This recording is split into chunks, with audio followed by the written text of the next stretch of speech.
And joining us now on the debate, all four Your Agenda Insight essayists. Tony Keller, fellow with the Mowat Centre for Policy Innovation. Akash Maharaj, former policy chair for the Liberal Party of Canada. Jordan Peterson, professor of psychology at the University of Toronto. And Carla Maria Luqueta, freelance journalist and blogger at herkind.com. And it's great to have everybody around the table for what might be one of the most historic elections in Canadian history. But we'll just see. Before we go there, I want to start here. Tony, how interested have you been in this election? Profoundly, and I think that's the great shift that's taken place over the course of this election. So you weren't at the beginning? I like a lot of people. I thought, look, the parties are on the whole relatively close together in their positions. This is not an election where the seats are likely to change dramatically. The storyline has been rewritten. It's been sent to rewrite, and a completely different novel has come back. Carla, what do you think? Same. I was incredibly disengaged in the beginning. Still not fully engaged, but still not, but because of platforms that I can't really cotton on to. But as a news junkie and a person very interested in politics, it's really turned out to be something amazing. Akash? I have to confess, I am and was pathologically interested in this election. I think it's been a fascinating ride. I have to say that this has been one election that, not the only one, where Canadians have demonstrated their capacity to confound the political class. I think that's the wonderful thing about... And we love when that happens. We do. I think that's one of the great things about Canadian elections is that election campaigns in this country really do matter. Stephen Harper, Jordan, at the beginning of this campaign, well, throughout the campaign, has tried to tell people, fourth election in 7 years, and we really shouldn't be going through this, and we should be back in Parliament, and how could they do this to us? All with the intention, I guess, of saying to people, put us in with a full majority government. What's happened with that message? Well, I don't think people are that afraid of having to go vote. I mean, it's not, if that's all your government calls on you to do every few years, if that's the big crisis, we've got so many things to be thankful for that you can't even count them. So, and I don't think people in Canada, they don't seem to be as aligned with parties as you might think, there's quite a bit of moving around and dynamism, and that's probably good. Maybe it means that people are thinking about what they're doing instead of reflexively, going along with their party line. Well, let's follow up on what Akash said a moment ago, which is that the conventional wisdom has kind of been turned on its ear in this election campaign, and everything we thought going in, everything all the experts said, has just turned out not to be true. Again, Tony, to you first. Here's one of the absolute truisms of Canadian political history, which is that the NDP are always going to be an also-ran party. Yeah. They're never going to threaten, and we're never going to have to, Jack Layton has been there since early 2000s. There's no way he's going to catch fire. Yeah, no, that's right. It's been a political truism. Well, two things have happened. First of all, Jordan mentions that Canadian politics has a lot more shift and give and movement than U.S. politics, where elections in the U.S. are decided by these tiny shifts among two parties. In Canada, you have the capacity for really big movements. And the second thing is the surprise that nobody expected, which is that the NDP caught fire in Quebec. The one certainty, which is, the Bloc will be there forever and they'll always win 48 seats or 51 seats or 40, they'll always win a substantial number of seats in Quebec. They'll always take the bulk of the vote. That seems to have suddenly, we're about to see if it really happens, but according to the polls, that suddenly fell apart. The population suddenly a tipping point was reached. You're a Montrealer originally, I'm right? a Montrealer. So you did not see this coming, right? I absolutely did not see this coming. No, absolutely not. But Quebec has had these sudden, dramatic, and complete shifts, unlike anything that occurs anywhere else in the country. Remember, the Liberals dominated Quebec, absolutely dominated. And then Mulroney was elected in a landslide, including a landslide in Quebec, where ridings that went 75% Liberal, suddenly the next election went 50, 60% Conservative. Can you explain this? This can happen. Well, on the plus side, I think that it demonstrates, again, a different political truism, and that is that people do vote for hope over fear. And the NDP benefited from the fact that while the Liberals and Conservatives were telling the world that the other one was the greatest scoundrel, Canadians agreed with both of them and decided to seek out another alternative. It also demonstrates, I think, something that everyone in the rest of Canada at least, and Federalists in Quebec should be pleased to see, that Quebecers are genuinely looking for a Federalist option. As a Liberal, of course, it's a disappointment to me that they did not see that option in my own party, but I am delighted that they have seen that they have decided that their best interests lie with a federalist option. Carla, give me some insight on this, because you've got a friend who's running in, and just so we'll keep everything very nonpartisan here, we won't say the riding or who the guy is, but he's running in a downtown Toronto riding that has been Liberal for 50 years. Yes. 50 straight years. Yes. And yet he may win it tonight. He's got a good shot at it. Yeah. What has he told you, or what conversations have you had which might explain what's going on? Well, I mean, one thing that I think it's really important to work in your riding prior to an election campaign, and that's something that he's been doing. So this idea about hope over fear is really an important one, I think. And also, I think he's feeling like he has a really great chance, to answer your question. But the other thing I wanted to say is that we saw Rob Ford win on a single note campaign, the gravy train, and I think really that's what Jack Layton's been doing with his Vote for Change. And so I'm not really surprised to see this now, after the election we just had in Toronto. Jordan? Well, I think that there's two things that are interesting to me, well, maybe more, but the first is, I mean, Layton seems to have come on very strong and in a very genuine manner, maybe compared to all the other leaders. And I kind of wonder to what degree that might be associated with his recent health problems. Because those sorts of events can make you a lot more serious and somewhat more profound. And human. Yeah, absolutely. That cane has become iconic. Yeah, well, when you're ill like that, it's easy to shake off your persona and start to become a more serious person. And I think it looks to me like Layton is taking risks in a fashion that he wasn't willing to take before, and that's connecting with people.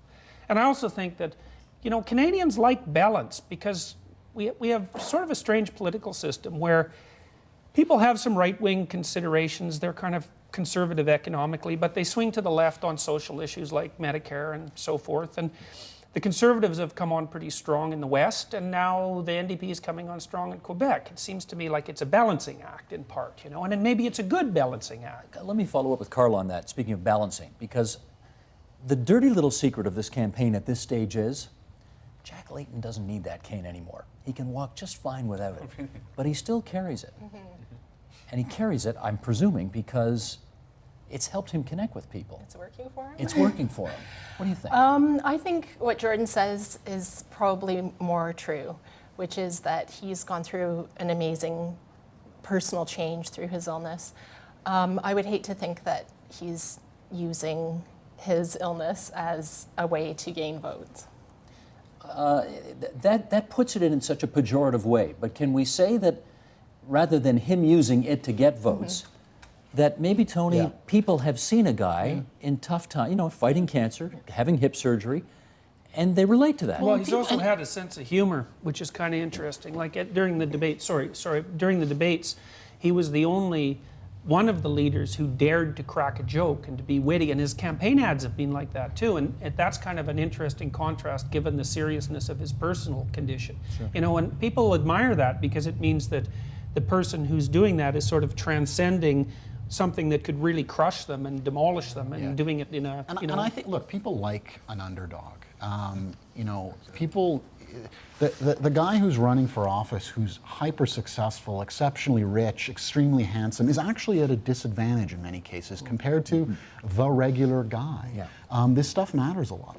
And now I think the Liberals, by the way, have gone too far in trying to make Michael Ignatieff the regular guy. Michael Ignatieff is an exceptionally successful, exceptionally accomplished individual. And the sense I have, but not in politics. Well, in a number of other fields, absolutely. But the Liberals have, the reason they brought him back is because of that international success. And then it seemed to me that there were certain words the Liberals felt Michael Ignatieff should never say or be attached to.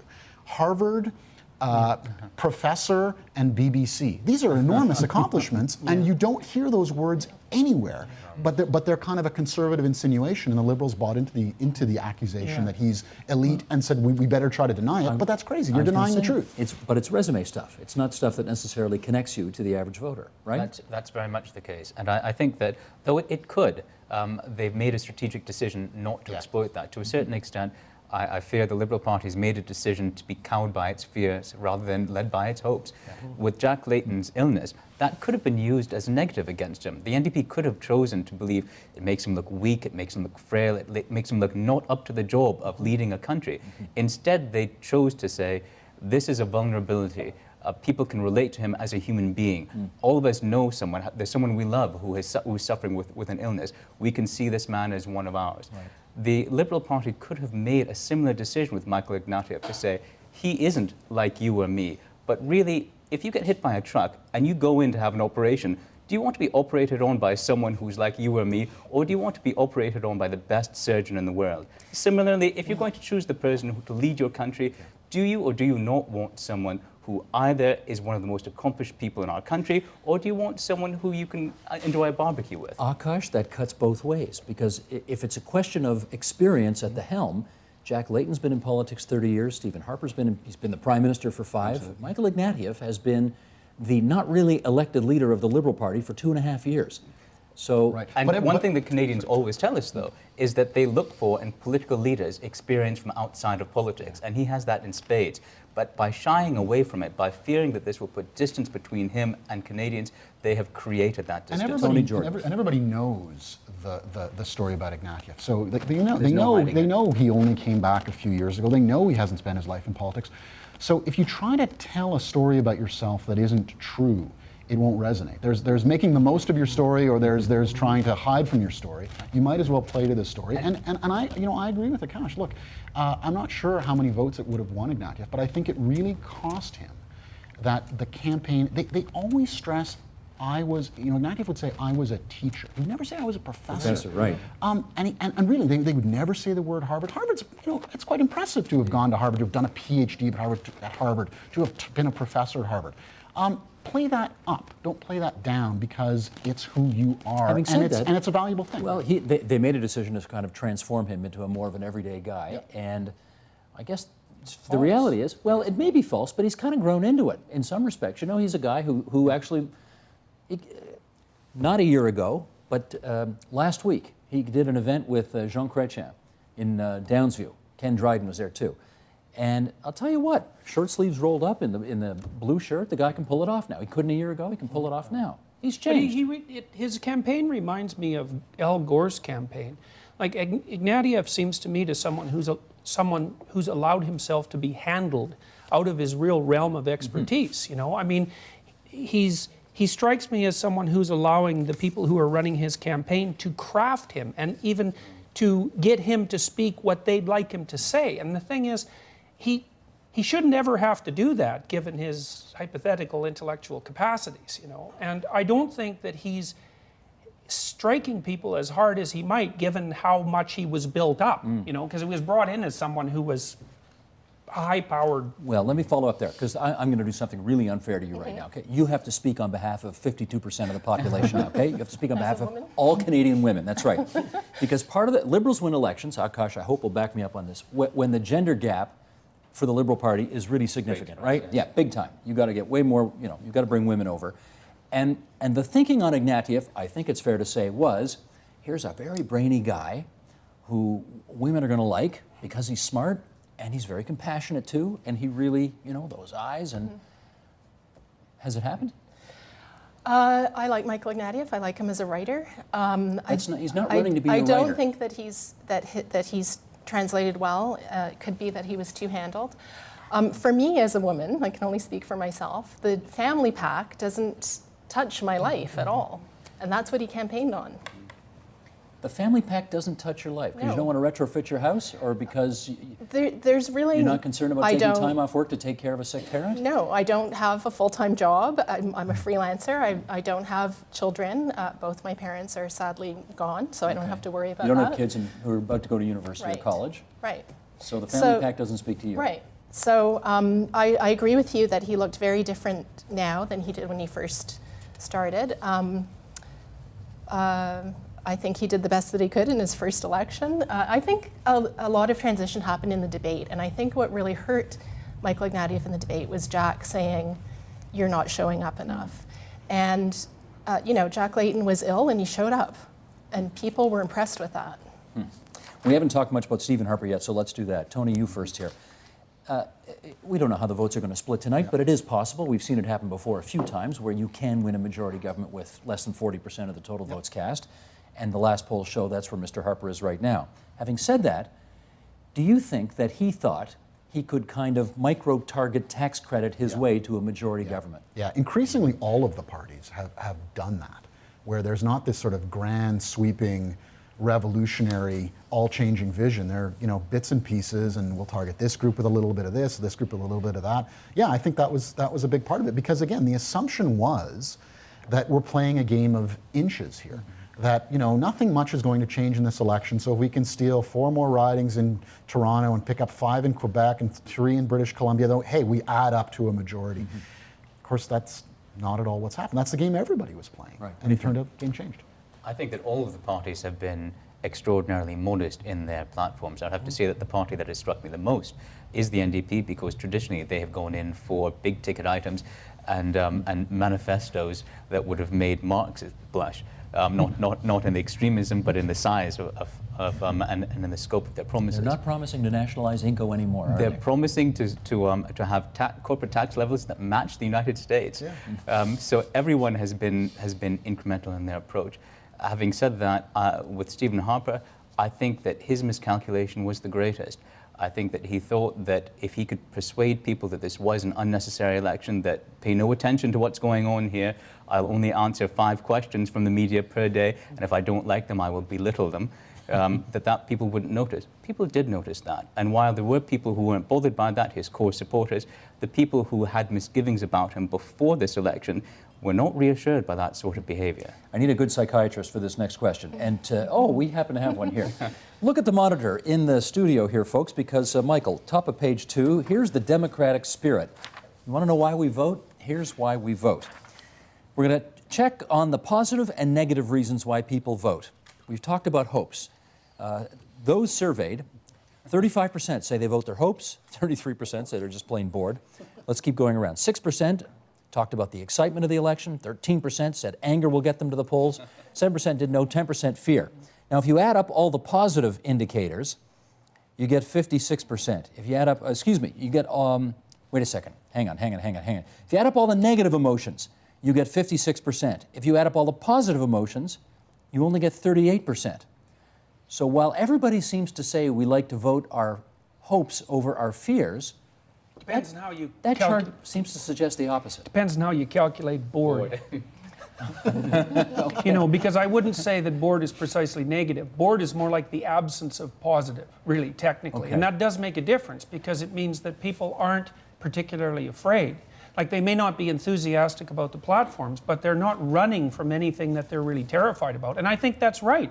I mean, Harper would say himself that, well, the Canadian economy's in pretty good shape, and, there's nothing all that gloomy on the horizon. And so then that opens the door for the possibility of change, because you don't need stasis if you're not threatened.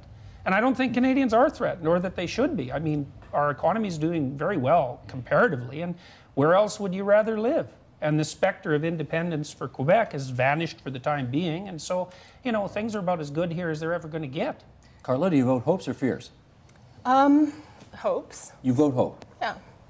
But I would say that I'm kind of bored, or more so I'm annoyed. And part of my annoyance is the way the media covers elections, that we don't really see analysis of platforms, that the rise of social media makes things a lot more compressed, and it also dilutes messages and makes us even more distracted. So it's kind of annoying. What policy analysis?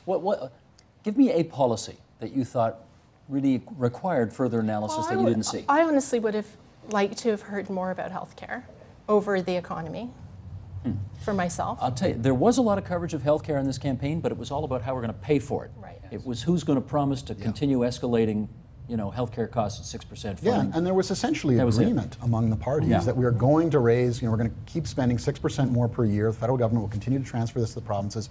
And at some point, we're going to have to figure out exactly how we're going to pay for this, because you can't spend 6% more per year forever. The NDP did talk doctors.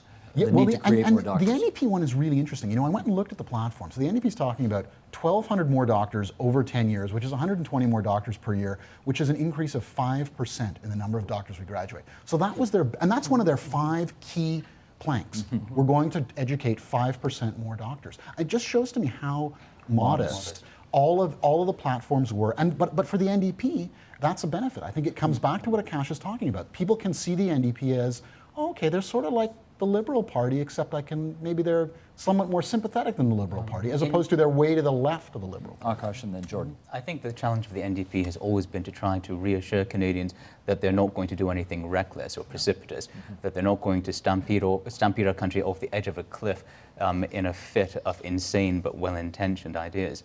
And I think their manifesto, their platform, succeeded in that, insofar as people pay attention to platforms.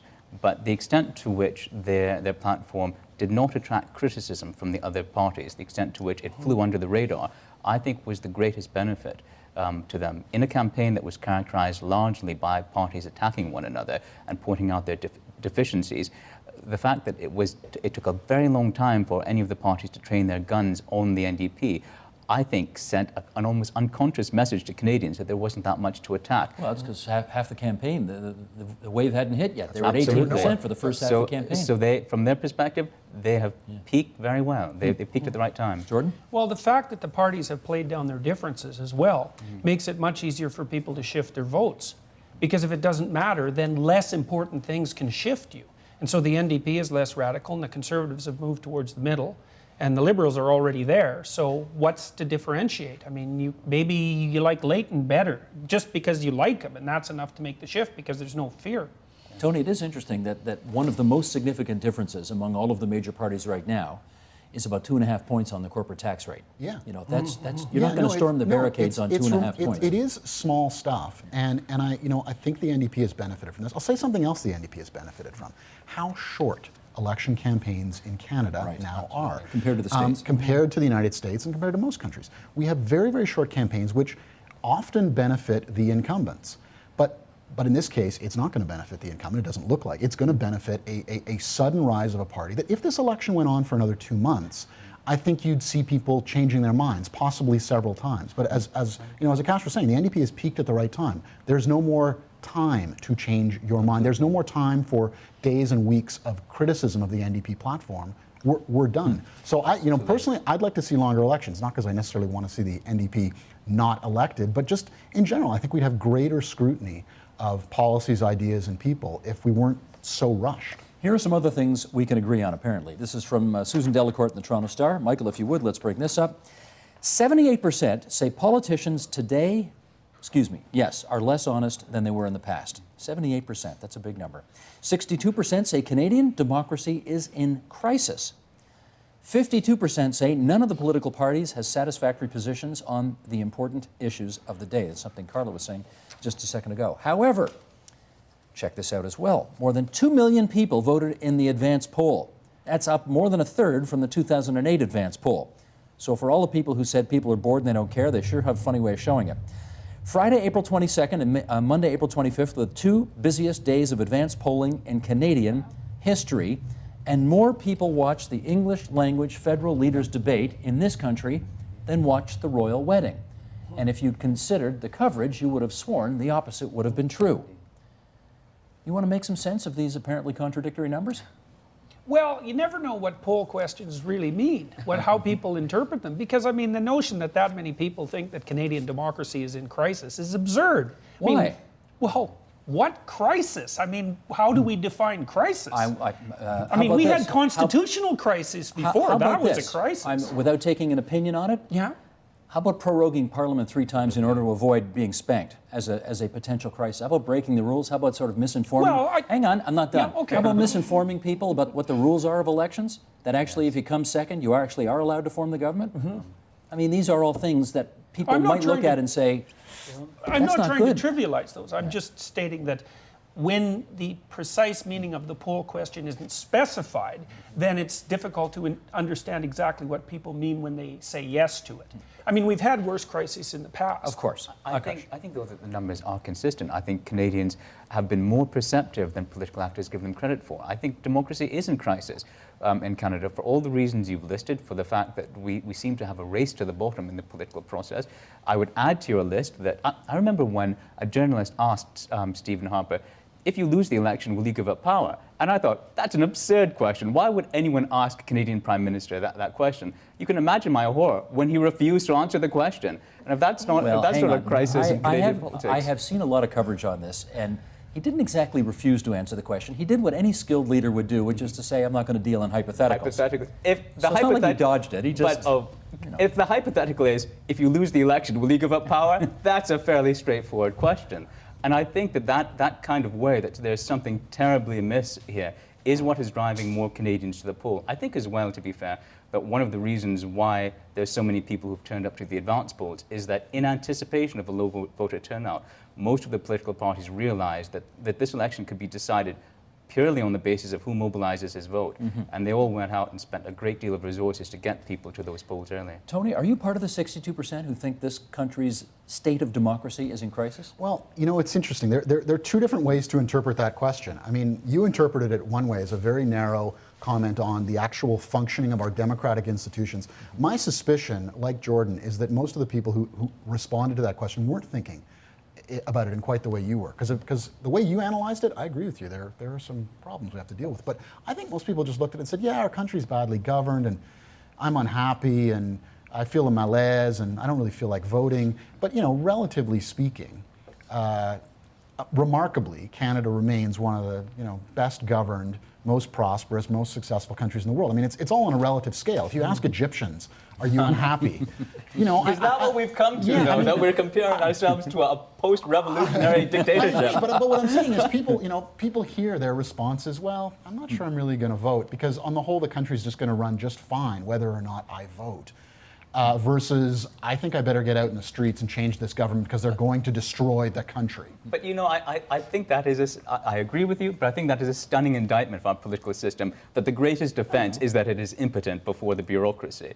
I do think that there is something not merely distasteful, but there's something extraordinary about the first government in Commonwealth history to be brought down on contempt of Parliament, altering documents, misleading Parliament at an earlier time in history. And I don't believe that there was a golden age sometime many generations ago where all politicians were noble and everyone spoke truth to power.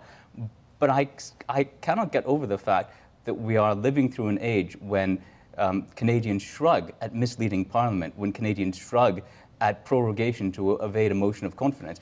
How many hookers have to go through the PMO before Canadians think there's something amiss here? That's a good line. But I don't know. It's a great line, yeah. But I don't know if people shrug at it. I mean, I think some people are going to vote based on it. I think other people are going to say, well, it happened, but there are many other considerations as to how I'm going to vote. That you can be unhappy with the Conservative Party and still say, on the whole, I'm going to vote for them on these other issues, but I wish they would change their behavior in Parliament and their respect for democracy. Yeah. I don't think people are shrugging either. I just don't think they're convinced that anybody else would do a better job. Behave differently. You know, because the misbehavior of the Liberals in their previous incarnation as the government hasn't escaped people's minds yet. And so I don't think people don't care. They're just not that optimistic that it would change. Democracy is often about choosing the least bad option. I mean, nothing is a perfect option. It's also about throwing the bums out. Yeah, and it's about that more than people really think, too. And I think that's one of the reasons why the NDP has done so well. You're right. People I think have a low opinion of the Conservatives. They have not gotten over their low opinion of the Liberal Party. They're ready to try something different. Carla, whether you like what oh, sorry, you were going to say something. I was going to say that we have a shorter news cycle now, so that benefits politicians. Yeah. I mean, two ways of looking at this thing. Stephen Harper and the way he has run his government, his supporters, of course, think he's a strong guy, he's a tough guy. We need a strong, tough guy at the helm, particularly in the last few years when the economy has been as bad as it has been, and that we should feel lucky to have him there. That's what his supporters would say. Others have said he's done some pretty unprecedented things in terms of contempt of Parliament and hookers in the PMO, as he so indelicately put it a second ago, and that kind of thing. Women of negotiable virtue. Okay, it's a nice way to put it. Again, are you part of the 62% that looks at the latter and says, we're really in trouble because of that? This guy doesn't follow the rules. He doesn't believe in the rules. Well, I think that I am. I also think that despite the fact that the election campaign changed, I think that if there was ever an election campaign where Canadians needed to be spoken to directly, this was it.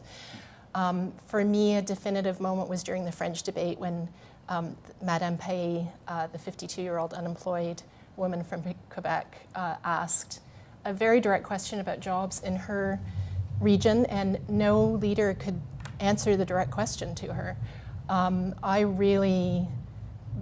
That really spoke to me as, you know, stump speeches look like they're speaking to all those people that are behind them, the old folks, the children, who is ever behind them, but they're really not answering direct questions. They really are incapable of answering direct questions. Her star has fallen, you know. I You saw what that. happened, eh? Yes, I saw She that. said she would refuse to drive, you know, more than 45 minutes, I think, to get a job. And now people have concluded that this is not that uncommon for people who commute 45 minutes to get a job, and they think that she's, anyway. Okay. Maybe she was worried about the price of gas. She may very well have been. Okay, she may very well have been. We got 5 minutes left here, and I'm actually, I got 25 things I still want to talk about, and I'm not sure which. Well, let's do all right, let's finish up on this. Surprise, we didn't give any of you a heads up that this question would be coming, so Tony, you got it first. Okay. Tell me one specific policy item that was debated in this election campaign. We know about the dirty campaign, we know about the negative ads, we know about so much else. Tell me one thing that really got a good, thorough debating that was a good policy issue. That's an excellent question. Look, corporate tax rates. It's remarkable, but that probably got a pretty thorough airing. We got the beginnings of an airing and a debate on environmental policy and cap and trade, but the election's ending now, so now, well, that's what I said, we were about to start that discussion, but the election ends, so we're not gonna have that discussion. No, I honestly think corporate tax rates got a bit of a discussion, even though there's not that much light among the parties. Okay.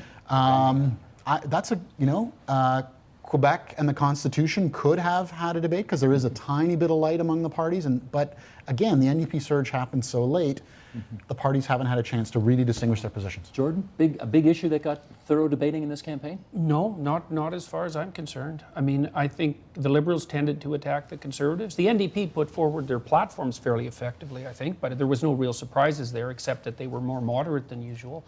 I mean, it wasn't, I think there is a real lack of ideas on the political landscape, and I think that's partly because the classical party structure is starting to come apart at the seams.